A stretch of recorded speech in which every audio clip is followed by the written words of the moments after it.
Hello guys, in this clip we're putting side by side the Asus Transformer Pad Infinity, probably the best Android tablet available in stores right now, and the almighty Apple iPad, the latest generation, the iPad 3. By the end of the clip you should know which one is better, why, and which one you should buy. So go ahead, watch the clip, and if you have any comments, don't forget, post them below and I'll try to answer. Thanks. Alright, we have the Asus Transformer Infinity here on the left and the iPad here on the right. And from the first moment you're going to notice that there are differences between these two. This is a landscape tablet with a 10.1-inch display and 16 by 10 aspect ratio. This is a portrait tablet with a 4 by 3 aspect ratio and a 9.7-inch screen.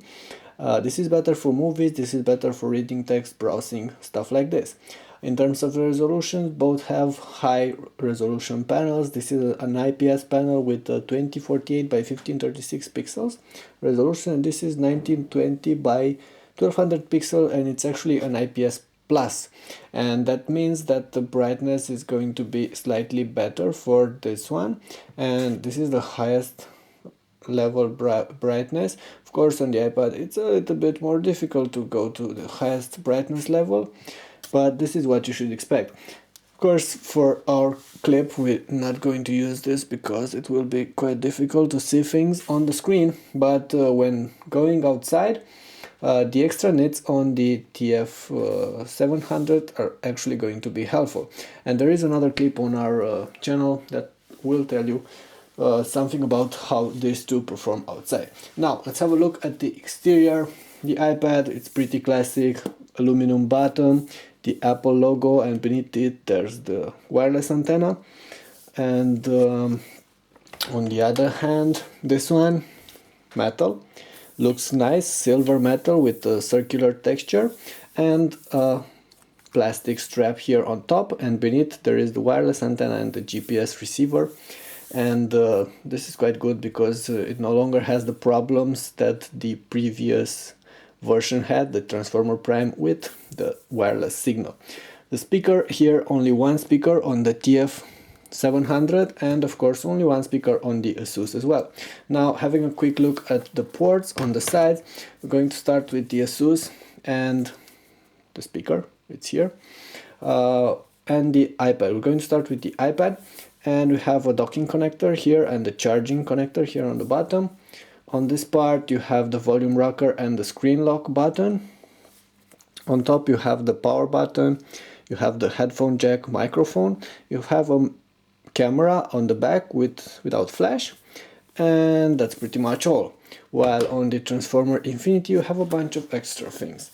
And we're going to start with the bottom. You have the connectors for attaching it to the docking station, the proprietary charging and the connector you're going to use to connect to a computer, the headphone, and the extras are this: a micro HDMI port and a micro SD card reader.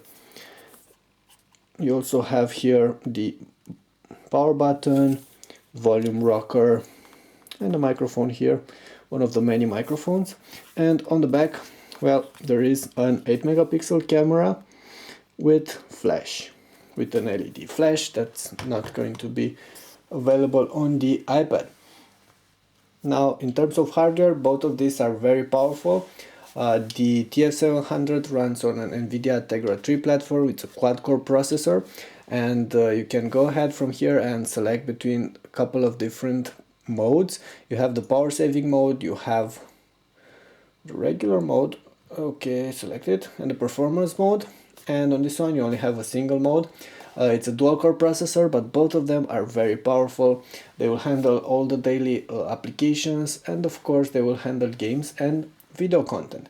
I'm not going to get into details comparing the Android 4.0 ice cream sandwich that runs on the TF700 with the iOS 5.1, I believe now, that's on the Apple iPad. Both of these operating systems have their advantages. For instance, Android, way better notification system, widgets, and easier to use let's say, system, because in order to get music, to get files on it, you don't have to use a synchronizing third-party software or synchronizing software like you have on this one. This one is dependent on iTunes. The interface is just simple. You can't really customize it. You can create folders and put some quick launch icons in here, and that's pretty much all.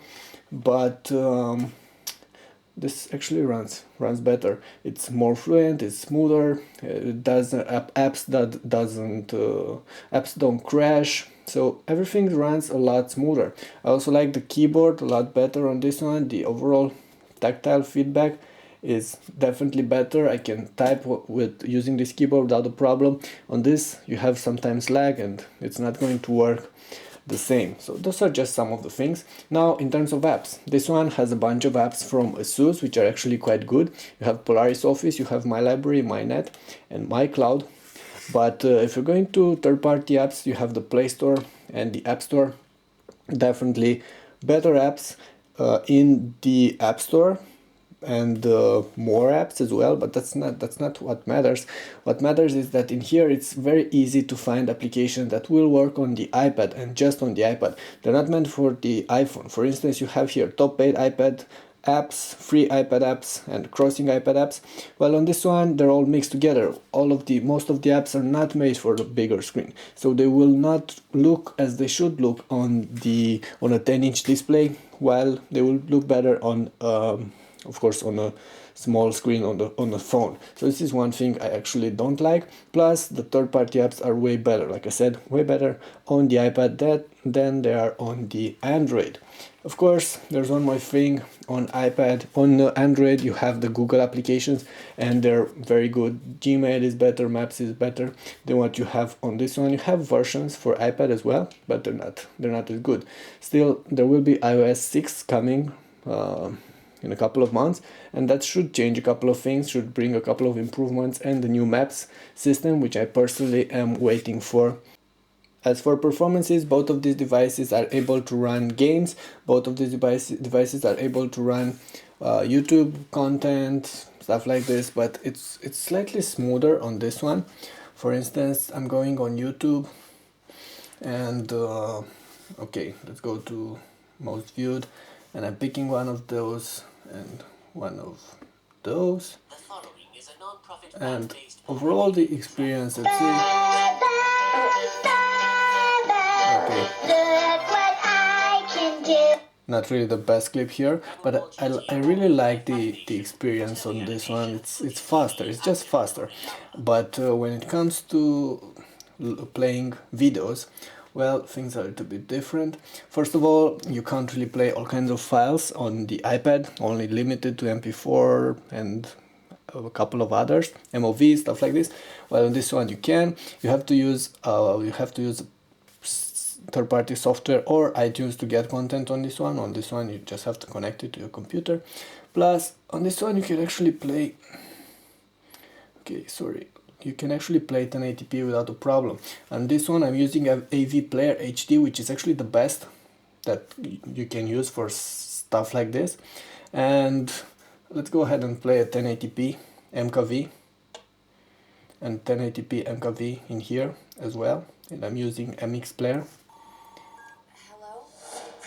I don't have much. And that crashed. Yeah, this happens. It even happens on the iPad. It doesn't happen that often, but with this particular application it does happen. On this one it's actually nearly flawless. It's working quite good. Okay, so this is a 1080p MKV. There is a little bit of lag with 1080p's, but if we're using 1080p MOV or I don't know, something else, it will work without a problem. Actually, MOVs will work on this one as well. Well, we don't have any videos. Okay, that's not good, but we can still use AV Player and select the MOV, and you will be able to play MOV files on both of these devices. But overall, getting your own content, your music, your files on the Android tablet, it's easier. And in terms of multimedia performances, I'd say this is better. Plus, when dealing with games, you have the Tegra Zone here, which are a couple of very good titles specifically designed for Tegra tablets. But on the App Store, you definitely have a lot of good games. There are some cross-platform games. For instance, you have FIFA, you have Tiger Woods. I'd say that their versions for the iPad are slightly more better polished and they work better, they never crash, stuff like this. Okay, another thing we should talk about is battery life. Well, this is a 42 watt hour battery, which is quite big, while this one has only a 25 watt hour battery, but both of them are pretty much on par. About 8 hours of life, probably a little bit better for the Asus if you're going to select this, the Eco mode, and it will last for maybe 9 hours, which is quite good. Of course, both will be alright for 10 plus hours of video playing, 720p video looping, but for games and regular stuff, this should last a little bit longer. Now, they both also get hot on the back. On the Asus, this part gets hot, while on this one, I believe it's the bottom part.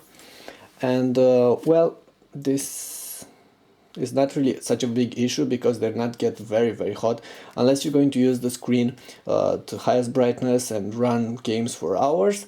And even so, in that case, if you're using a leather jacket for this too, you should be alright. On my iPad, I use a leather case and I have no problem at all. I never feel the case, I never find it bothering because it gets slightly warmer than the previous generation iPad 2 actually did.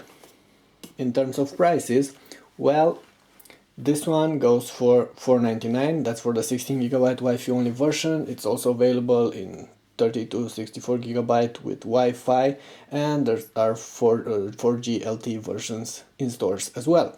This one is not yet available in stores, and they say that the 16GB should go for $14.99 as well. So these two should be quite on par in terms of prices, starting at $499 for both of them. However, this one will also get a docking station, which is quite cool, and the docking station offers extra battery life, offers a keyboard, extra ports for just $150 more, which could make it a more versatile everyday device that you're going to use for more than just video consumptions, media consumptions. Alright, those are just some of the things I wanted to tell you about these two tablets. In the end, I can't really say which one is better, but if you want to see some extra details or have any questions, post them below. Go on the site on tlbhd.com and read the reviews. For me, I still consider this is the better pick for the average user because it's a good device, and overall the experience provided by iOS and the iPad, it's smoother, it's simpler. This one has a lot of advantages, it's customizable, but just the everyday feeling, the thing that actually matter is not as consistent as on the iPad. Plus, you don't get the apps. You don't get all the apps that you have for the iPads. And there are a bunch of apps, not even games, not just games, but educational apps and all these third-party interesting pieces of software that could make your life a little bit better and your experience with your tablet slightly improved. Okay, that's it for now. That was the comparison between the Apple iPad 3 and the Asus Transformer Pad Infinity. Both probably some of the best tablets available right now. This is the most popular. This is the best with Android, and it should remain the best for quite a while. It's up to you to choose which one you like best. They are pretty much based. They pretty much go for the same price tag, so that's out of the question. Choose Android, choose iOS, it's up for you to decide. If you have any questions, post them below, and don't forget to subscribe to our channel and press the thumbs up on our clips. That's gonna help us a lot. Thank you.